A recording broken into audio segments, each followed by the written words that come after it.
Muy buenas noches, les doy a todos una muy cordial bienvenida y también darle una bienvenida a quienes nos siguen en streaming. Hoy es el Día Mundial del Ataque Cerebrovascular. Hoy en todo el mundo, tal como estamos nosotros reunidos acá, se están reuniendo personas en todo el mundo en torno a esta problemática. ¿Y por qué? Porque uno de cada 6 de nosotros, va a tener un ataque cerebrovascular en su vida. O sea, esto no es un problema infrecuente. Esto es un problema tremendamente cercano. Y el resultado de lo que ocurra va a depender en buena medida de que seamos capaces de reconocer los síntomas y actuar rápido. De hecho, ACV significa ataque cerebrovascular, pero la bajada de título que le hacemos es que ACV significa actúa rápido, conoce los síntomas y ve a urgencia. Hoy día nos vamos a concentrar en esto, en conocer los síntomas, saber cómo se manifiesta de manera de poder actuar rápido. ¿Qué es lo que es un ataque cerebrovascular? Un ataque cerebrovascular es la manifestación de una alteración aguda de un vaso sanguíneo cerebral. Los vasos sanguíneos cerebrales son como manguera, y a una manguera le pueden pasar solamente dos cosas: o se tapa o se rompe. Cualquiera de estas alternativas va a generar un desastre, y eso es un ataque cerebrovascular. Ustedes van a escuchar muchos términos en relación con esto: el accidente vascular encefálico, el AVE. No nos gusta hablar de accidente, porque la verdad es que de accidental no tiene nada. Uno hace méritos para llegar a esto. Vamos a ver después cuáles son los méritos que uno hace y qué es lo que puede hacer para no llegar a esto. Accidente cerebrovascular, ictus, en España se habla mucho de ictus, apoplejía, Schlaganfall, para los que hablan alemán, en inglés stroke, y el término que nos gusta utilizar aquí en Chile es ataque cerebrovascular. Y ataque porque da una imagen, una idea muy clarita de lo que es esencialmente la manifestación de esto. Ocurre bruscamente. Decíamos que las arterias pueden tener dos problemas. Uno es que se rompan. Si se rompe, se produce una hemorragia. Y esta hemorragia puede ser de dos tipos: una hemorragia intracerebral o una hemorragia subaracnoidea. Y eso va a depender fundamentalmente de la localización del vaso que se está rompiendo. Las hemorragias subaracnoideas, seguramente les suena, son básicamente por ruptura de aneurisma. Una arteria se puede tapar, y si se tapa, se produce un infarto cerebral. Y esto puede afectar arterias pequeñas o arterias grandes. Cuando se afectan las arterias grandes, esto puede ser un infarto embólico o un infarto aterotrombótico. ¿Qué es lo que es eso? Una embolía es cuando un coágulo se forma en una parte del cuerpo, como por ejemplo en el corazón, se desprende y viaja, ¡pum!, hasta que llega a una zona donde la arteria es más chiquitita, más angosta, y ahí se queda trabada. Y tapa la arteria en ese punto y se produce entonces un infarto. Un infarto en una zona donde una arteria estaba previamente completamente sana. En cambio, los infartos aterotrombóticos ocurren en arterias previamente enfermas. ¿Enfermas de qué? De aterosclerosis. La aterosclerosis se va produciendo básicamente por daños en la pared interna de la arteria y se acumula colesterol.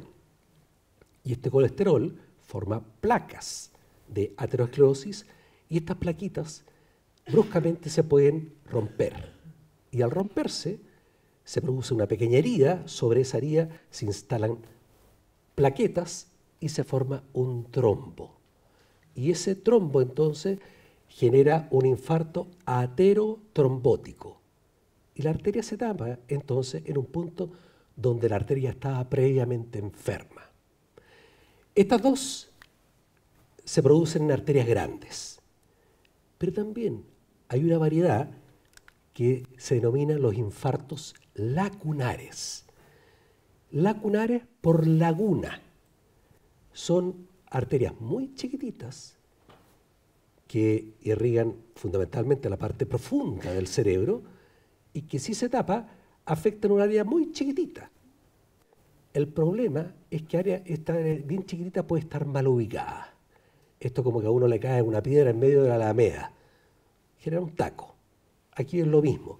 Si esto ocurre en una parte donde se concentran las vías, entonces puede dar muchas manifestaciones, aunque sea un infartito bastante pequeñito. Y estos son los infartos lacunares. Este es el universo completo de la enfermedad cerebrovascular, de los ataques cerebrovasculares. Hemorragias e infarto. ¿Qué es más frecuente? Los infartos. Sustancialmente más frecuente. Aproximadamente el 63 o más por ciento de los casos son infartos y algo más del 20% son las hemorragias. Ahora, en Chile estamos viviendo cambios bien importantes en nuestra sobrevida. Somos actualmente 18,2 millones y nuestra sobrevida ha ido aumentando notablemente en los últimos años. Y eso significa que nos exponemos cada vez más a las enfermedades propias de la edad y lo que vamos haciendo en la vida se nos acumula en más años y por lo tanto es mucho más frecuente que lo que hagamos bien o hagamos mal en algún momento se manifieste. ¿De qué se fallece en Chile? La segunda causa de muerte son los ataques cerebrovasculares.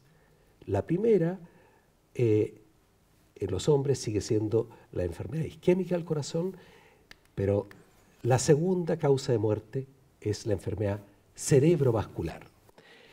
Esto, la verdad, es que se va alternando año a año. A veces es la enfermedad cerebrovascular y a veces la enfermedad cardiovascular. Pero son estas las causas que generan muerte en Chile. No da lo mismo si uno se muere al final de la vida o si se muere precozmente. Lo que se contabiliza como las muertes antes de tiempo, también la segunda causa de muerte prematura son los ataques cerebrovasculares. Y esto significa una enorme carga de enfermedad. Y de hecho, la enfermedad cerebrovascular constituye la tercera causa de carga de enfermedad en todo el sistema, tanto público como privado, de la salud en nuestro país. ¿Cuáles son los factores de riesgo para tener un ataque cerebrovascular? Por lejos, el más importante es la hipertensión. Le sigue el sedentarismo, la obesidad, el tabaquismo es muy importante, una dieta poco saludable y las cardiopatías. Ya vamos a volver sobre esto al final, de manera que esto es para enunciar nomás y dar cuenta de por qué, particularmente en nuestro país, estas enfermedades son cada vez más gravitantes. Porque usted sabe muy bien que muchas de estas campean en nuestro país. El tabaquismo, somos uno de los países donde se sigue fumando muchísimo, el sedentarismo ha aumentado, la obesidad ha aumentado en nuestro país. O sea, estos factores de riesgo son, desgraciadamente, muy prevalentes. Si llevamos las tasas que nosotros conocemos de ataque cerebrovascular a la población chilena, tenemos que al año ocurren 23.600 ataques cerebrovasculares, de los cuales 6.000 van a ser repeticiones y 17.600 nuevos ataques cerebrovasculares. ¿Qué significa esto? Que un porcentaje importante de personas tienen ataques repetidos. Y por lo tanto, conocer los síntomas también para quien haya tenido un primer evento, estar atento a eso es muy importante para actuar tempranamente y tener el tratamiento adecuado. Como decíamos, los infartos son los más frecuentes y las hemorragias son menos frecuentes. ¿Cuál es el pronóstico de un ataque cerebrovascular? Aproximadamente un 23% fallece en los primeros 30 días. Y a los 6 meses, aproximadamente un tercio de los que han sufrido un ataque cerebrovascular han fallecido. Pero el problema no solamente es que sea una causa de muerte. El problema es que es también una muy importante causa de discapacidad. Y es por lejos la causa más importante de discapacidad en el adulto. En los jóvenes son los accidentes, pero ya en el adulto de edad media hacia adelante son los ataques cerebrovasculares la principal causa de discapacidad. ¿Cómo se manifiesta esta enfermedad? Básicamente por dos elementos claves. Uno, lo que llamamos los síntomas focales y un perfil de instalación brusco. Si piensan, lo que le ocurre aquí es que esta manguerita sufre bruscamente una ruptura o que se tapa. Esta no es una cosa que ocurre en forma gradual, lenta, no, es de una. ¿Qué es lo que son estos síntomas focales? Nuestro cerebrito tiene un montón de funciones y estas funciones están ubicadas en determinadas zonas. Y por otra parte, tenemos arterias que irrigan algunas zonas del cerebro en particular. Y esto conforma lo que se llaman los territorios vasculares. O sea, a ciertas arterias le corresponden ciertas zonas del cerebro. Y por lo tanto, cuando se produce una alteración de una arteria, se afecta una parte del cerebro. Esa parte tiene entonces funciones precisas y la alteración de esas funciones es lo que genera estos síntomas focales. Nuestro cerebro tiene estas zonas que llamamos estos territorios vasculares, que son muy conocidos, digamos, son relativamente estables de una persona en otra, y de acuerdo con los territorios que se afectan, se podría producir una infinidad de síntomas. Afortunadamente para nosotros, y para esta charla en particular, podemos agrupar esto básicamente en 5 síntomas principales. Pérdidas de fuerza, pérdidas de sensibilidad, trastorno del habla, pérdidas del campo visual y finalmente trastornos de la marcha. Vamos por parte. Nuestro cerebrito está muy bien organizado y sabemos que todos los movimientos del lado derecho del cuerpo viene comandado por el hemisferio izquierdo y al revés. El hemisferio derecho comanda todos los movimientos del lado izquierdo del cuerpo. Por lo tanto, cuando se tapa una arteria, lo que se producen son fundamentalmente pérdidas de fuerza de la mitad del cuerpo. Es lo que se llama una hemiplegia, cuando se pierde totalmente la fuerza, o una hemiparesia, cuando la pérdida de fuerza es parcial. Hemiplegia, hemiparesia. Lo característico entonces es que lo que se pierde, la alteración, compromete solo la mitad del cuerpo. Lo mismo con respecto a las pérdidas de sensibilidad. Pueden ser hemianestesias o hemihipoestesia. Una hipoestesia es una alteración de sensibilidad a media, o sea, pierdo la sensibilidad pero todavía puedo sentir algo. Luego están las alteraciones del habla. Y estas alteraciones del habla pueden ser de dos tipos. Uno es que se altere la articulación del habla. Y esto es algo que me han contado, no sé, yo nunca he tenido la experiencia personal, pero es como si hubiese tomado trago bruscamente y empiezo a hablar como traposo. A mí no me ha pasado nunca, ¿no? Obviamente.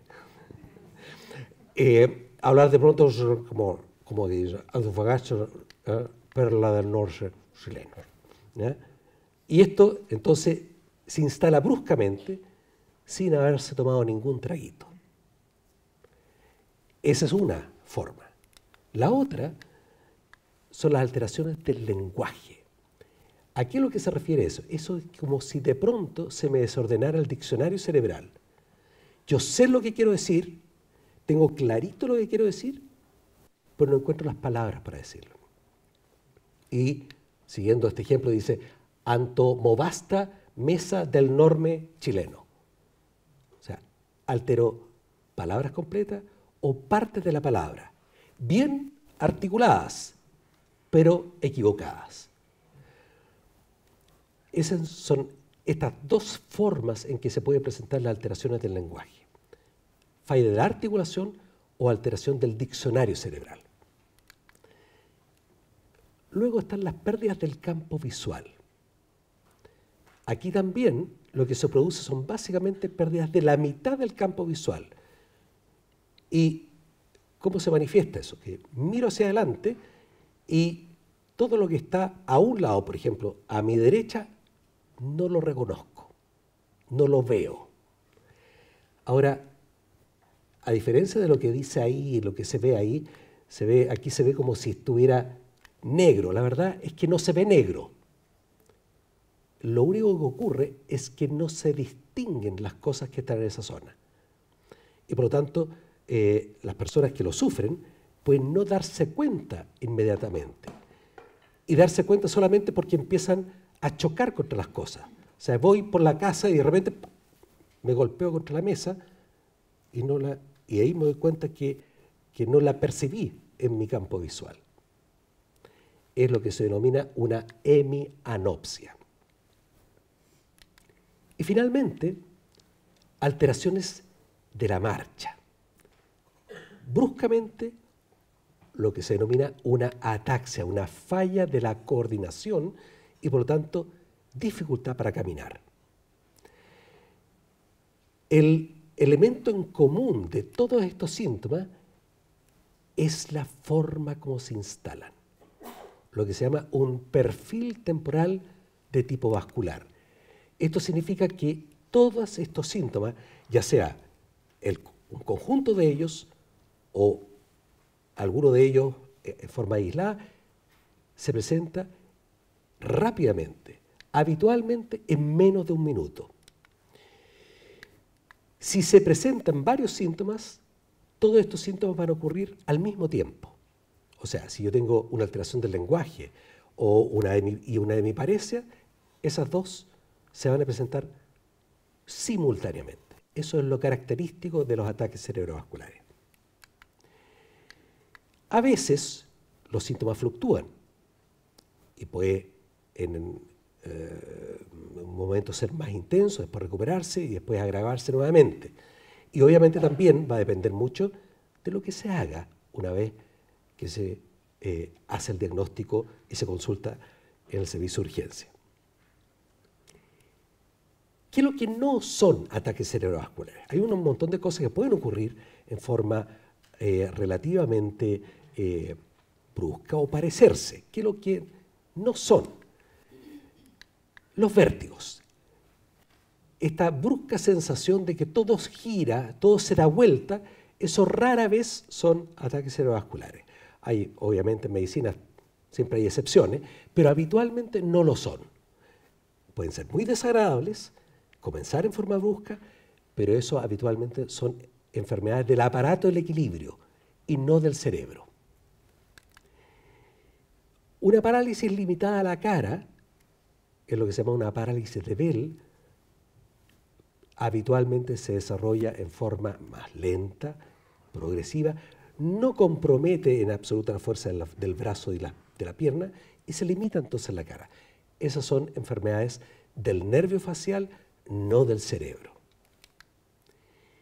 Y tampoco no son manifestación de los ataques cerebrovasculares las pérdidas de conciencia. Las pérdidas de conciencia es una alteración del aporte de sangre a todo el cerebro. Y ahí, por así decirlo, se apaga la tele. Se cae al suelo la persona y rápidamente recupera. Y recupera moviéndose bien, pudiendo hablar.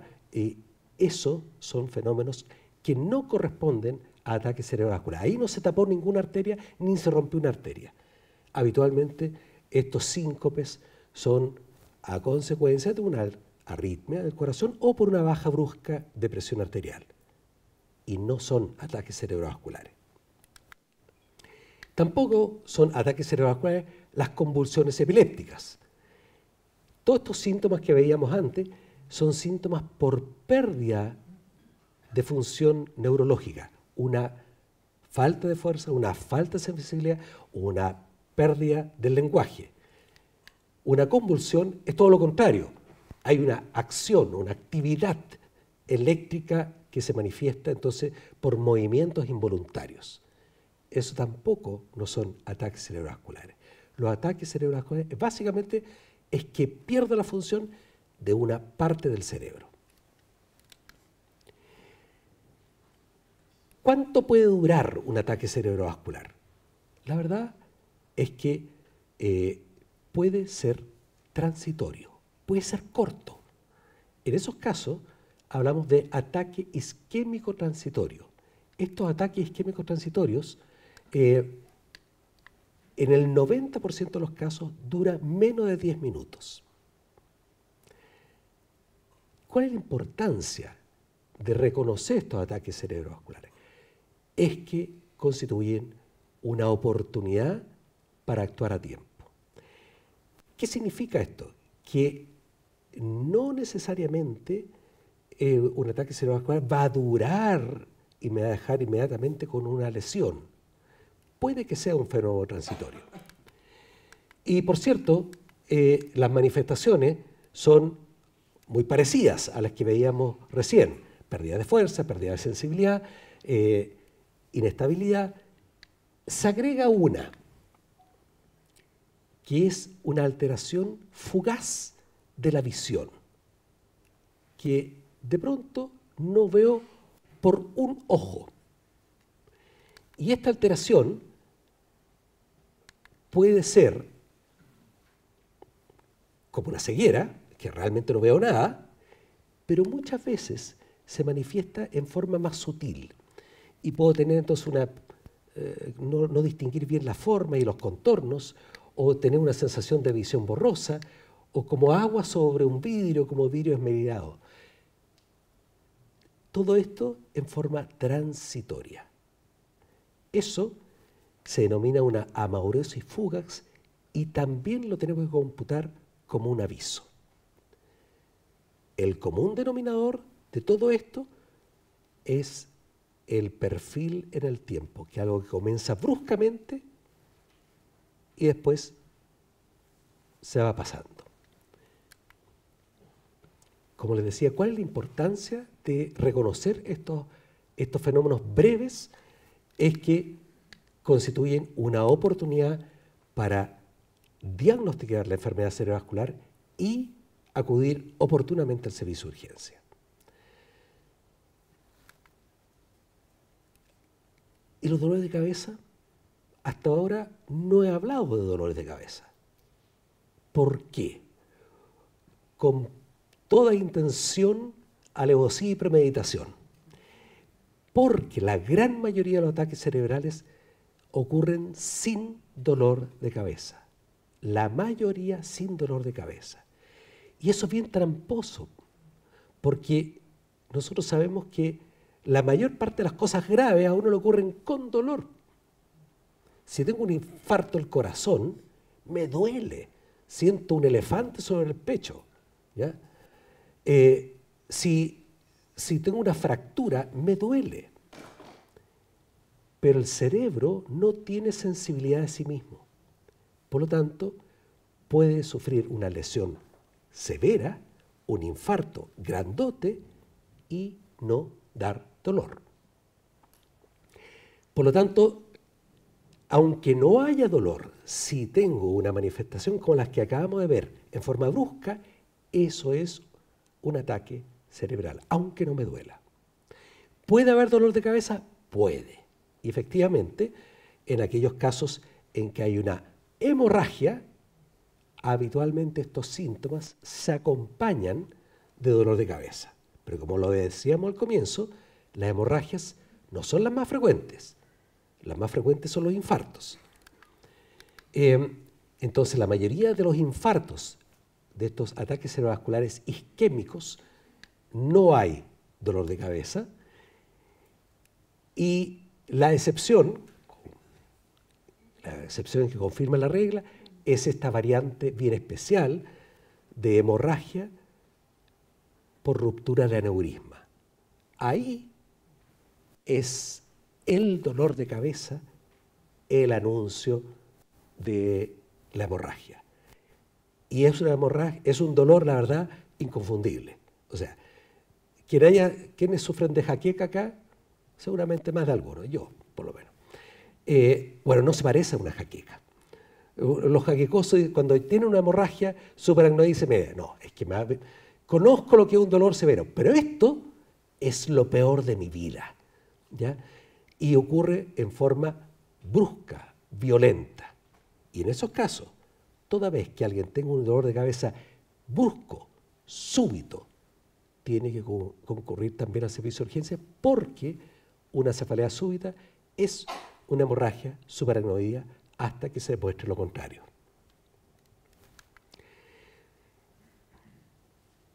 Vamos a volver a concentrarnos en los infartos cerebrales porque son lo más frecuente.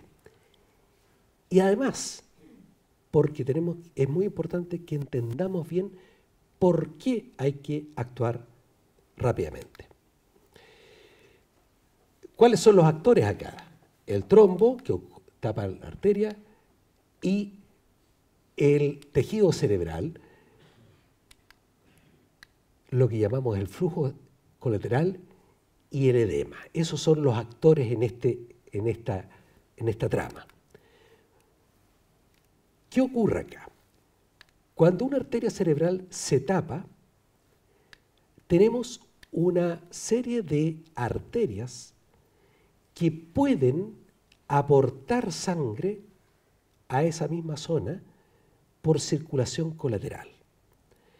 Tenemos una serie de vías alternativas. Esto es como tener una rotonda.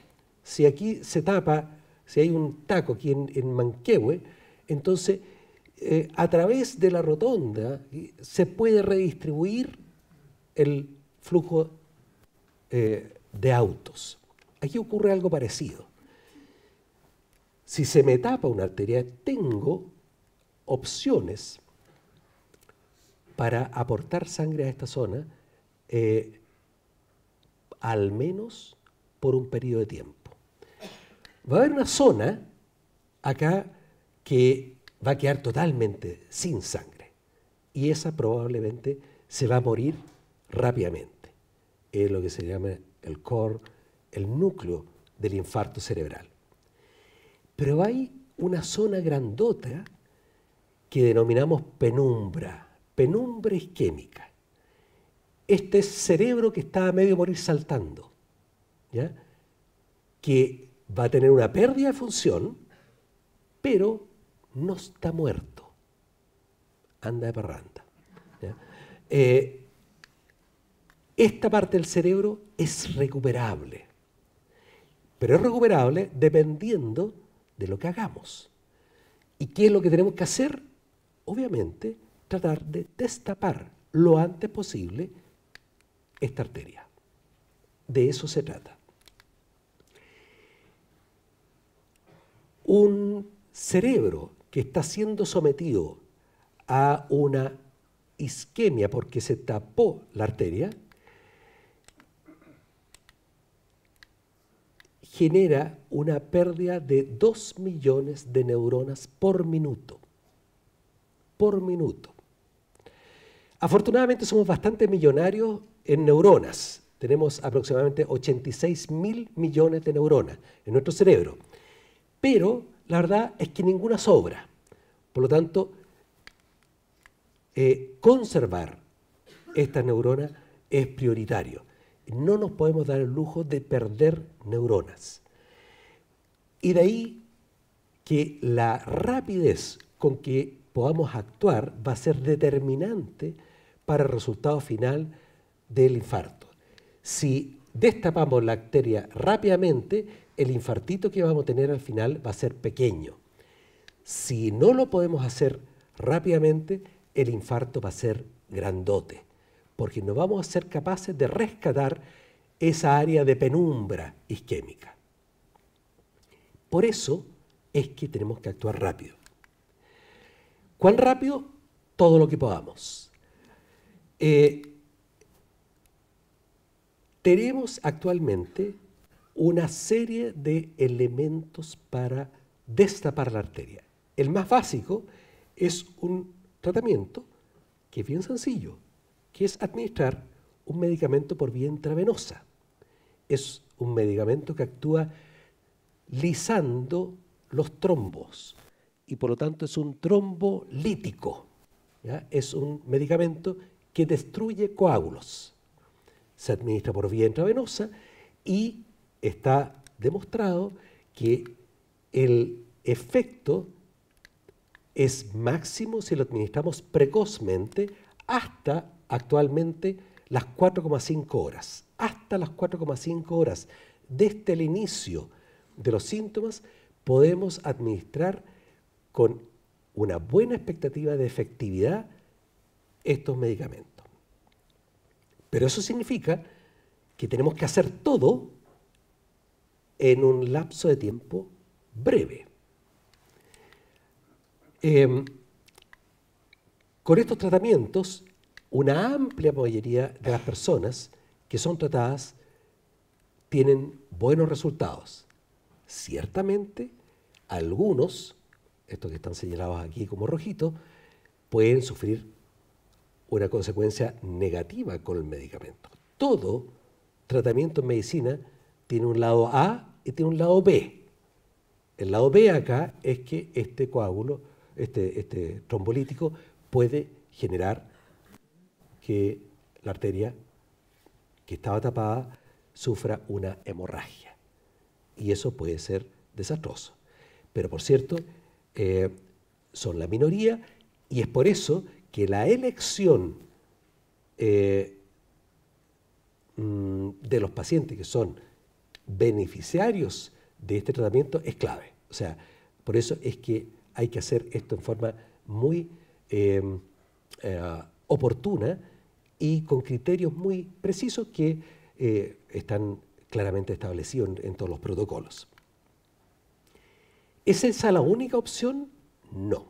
Actualmente tenemos también la opción de meternos en la arteria y realizar lo que se llama una trombectomía mecánica. Esto lo empleamos fundamentalmente en aquellas personas que tienen infartos por coágulos grandotes, que tapan grandes arterias y que están afectando entonces grandes territorios, y en personas que nos llegan pasadas las primeras 4,5 horas. Hasta las primeras 6 horas podemos recurrir a este tratamiento para un número bastante amplio de nuestros pacientes y más recientemente se ha incorporado una tecnología muy novedosa de imágenes que nos permite seleccionar algunas personas, pero subrayo, algunas personas que pueden beneficiarse hasta 24 horas después de iniciado el evento. Esto fundamentalmente porque es una tecnología de imagen que me permite reconocer cuán extensa es mi área de penumbra versus el área que ya tengo perdida. esta tecnología es un examen que se hace con escáner, se administra un medio de contraste y se analiza entonces la perfusión del tejido y nos llega, de hecho se ve así tal cual, llega a nuestro celular en forma de una imagen en que uno puede ver el centro, que es lo que está aquí en moradito, del infarto, versus toda la zona en penumbra. Y si hay un territorio suficiente que podemos rescatar, entonces va a valer la pena hacer este tratamiento endovascular.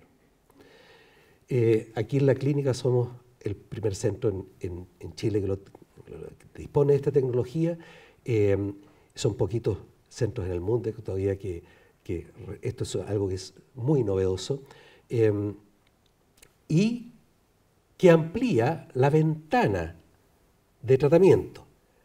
Pero repito, no es esto como para confiarse y decir, no, tengo 24 horas. No, todo lo contrario. Es mientras antes, mejor, porque tengo más oportunidades y tengo mucho más opciones de tratamiento.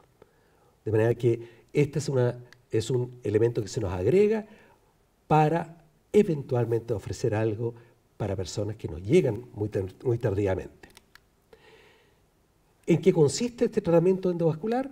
Bueno, es que se mete un catéter, como lo está señalando acá, llega hasta el punto donde el coágulo tapa la arteria y se introduce una especie de es un stent, es una especie de malla que se abre y luego se tracciona y se saca entonces con coágulo y todo. ¿Ya? Es una extracción entonces del coágulo en forma un poquito bruta. Ahora, obviamente no quisiéramos llegar a esto. ¿Qué tenemos que hacer para evitarlo? Está muy claramente definido, como ya lo esbozamos antes, cuáles son las cosas que nos hacen tener el riesgo de tener un ataque cerebrovascular. Decía que la lleva la hipertensión. La hipertensión arterial por lejos es el principal factor de riesgo. ¿Cuál es el problema? Que la hipertensión no se siente. La única manera de saber si soy hipertenso o no es ir donde el doctor y tomarme la presión. Esto de que muchas veces dicen, no, yo sé cuándo tengo la presión alta, no es así. ¿Ya? Y muchas veces la gente dice, no, es que cuando yo sé porque me duele la cabeza. Mentira, es al revés. Porque cuando le duele la cabeza le sube la presión y no al revés. ¿Ya? Entonces cuando van al servicio de urgencia porque tiene un dolor de cabeza, le encuentran una presión alta, es a consecuencia del dolor y no al revés. ¿Ya?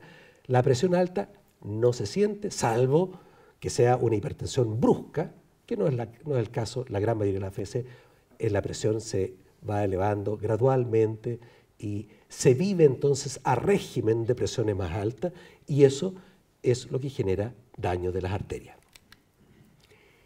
El tabaquismo es un enorme factor de riesgo. Fumar es como si uno se metiera al torrente sanguíneo unos enanitos que a uno le echan a perder, así que le picotean el endotelio. El endotelio es la cubierta interna de las arterias. Entonces, como que se le hacen picotones, y en esos picotones se va acumulando colesterol.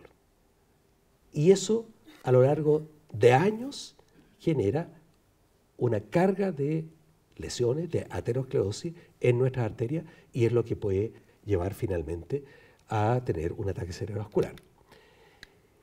La obesidad. No da lo mismo cualquier obesidad, es la obesidad de la guatita. Uno a veces con un buen delantal disimula bastante bien, pero no hay que hacerse el leso. Si tengo rollito, los rollitos son un factor de riesgo. La dieta. Hay que evitar las grasas saturadas, hay que privilegiar dietas como, por ejemplo, la dieta mediterránea, que son ricas en legumbres, en verduras, frutas, carnes blancas, aceite de oliva y un poquito de alcohol. Un poquito, no mucho. Y no mucho porque el exceso de alcohol, como lo vamos a ver más adelante, también es un factor de riesgo. El sedentarismo por sí solo, aunque no sea obeso, el sedentarismo es un factor de riesgo. Un mal manejo de la diabetes es un factor de riesgo. Una ingesta excesiva de alcohol también es un factor de riesgo. Y causas cardíacas, fundamentalmente, cierta forma de arritmias. La arritmia más importante es la fibrilación auricular, que es un desorden completo del ritmo cardíaco, que es un factor de riesgo muy importante con el correr de los años. La arritmia más frecuente de la tercera edad. Siempre se hace la pregunta, ¿el estrés influye? Sí, también influye.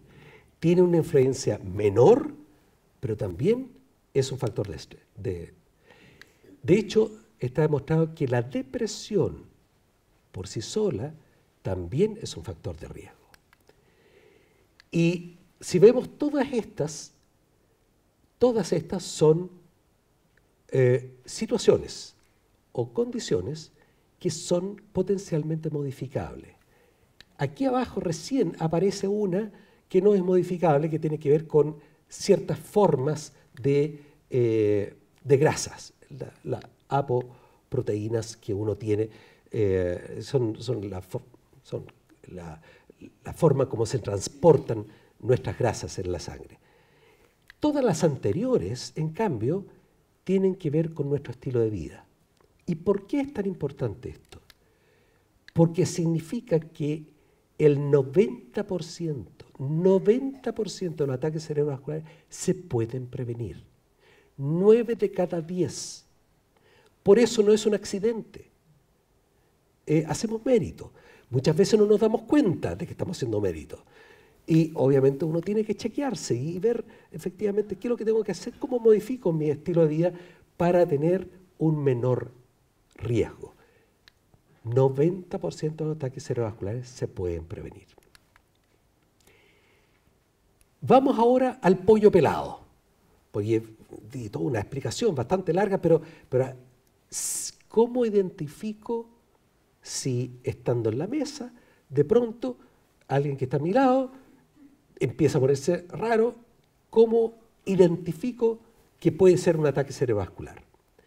Utilizamos para esto un esquema muy sencillito que resume lo que vimos recién. Hay que pedirle que muestre los dientes o sonría. Obviamente, la mueca tiene que ser simétrica. Si bruscamente la mueca es asimétrica y mueve un lado de la cara más que la otra, eso se considera un punto. Luego se le pide que levante los brazos hacia adelante. Obviamente, una persona normal puede sostener sus dos brazos hacia adelante. Si se cae un lado, significa que tengo una hemiparesia y por lo tanto es un punto. Y luego se le pide que diga algo, puede ser su nombre o una frase simple como quien madruga, Dios le ayuda. Si no se le entiende o no es capaz de decir una frase de corrido, eso también es un punto. Cualquiera de estos puntos ya es sospecha de un ataque cerebrovascular. Basta uno de ellos que se instale en forma brusca y debo sospechar un ataque cerebral. Y nuevamente, no tengo que preocuparme si hay un dolor de cabeza o no. Habitualmente, en los infartos no va a haber dolor de cabeza. ¿Y qué es lo que tengo que hacer cuando ocurre algo como esto? La verdad es que no le tengo que dar muchas vueltas, tengo que correr. ¿Y tengo que correr a dónde? Al servicio de urgencia. ¿Tengo que llamar una ambulancia para partir al servicio de urgencia? La verdad es que no. Lo importante es no perder tiempo. Muchas veces uno dice, no, es que voy a que me venga a buscar una ambulancia de rescate. No, aquí lo prioritario es la rapidez. La gran mayoría de las personas que sufren esto no están alterados de conciencia, por lo tanto no requieren un cuidado en particular, ¿ya? Y por lo tanto la prioridad es la movilización rápida. ¿Ahí hay alguna precaución que tomar? Bueno, sí. La persona puede estar en ese momento con una pérdida de fuerza y hay que tratar de evitar traccionarlo del brazo. ¿Por qué? Porque lo puede dejar con un dolor para el resto de la vida, ¿ya? Porque ese brazo, que pierde la sujeción que normalmente hacen los músculos, puede generar entonces una luxación, o se llama una subluxación, y eso generar un hombro doloroso. Una sola maniobra mal hecha, en ese sentido, puede ser bastante pesadito para el resto de la vida.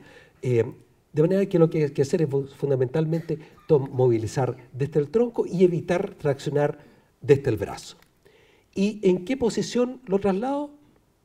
Puede ser ya sea en el asiento del copiloto, recostadito, o bien atrás, acostadito de lado, y habitualmente recomendamos que vaya acostado de lado, de manera que si es que llegase en algún momento a tener náusea y vómito, cosa que solamente se produce en una minoría de los casos, si llegase a vomitar, vomita hacia el auto y bueno, después se limpiará, ¿no? Pero un tema menor.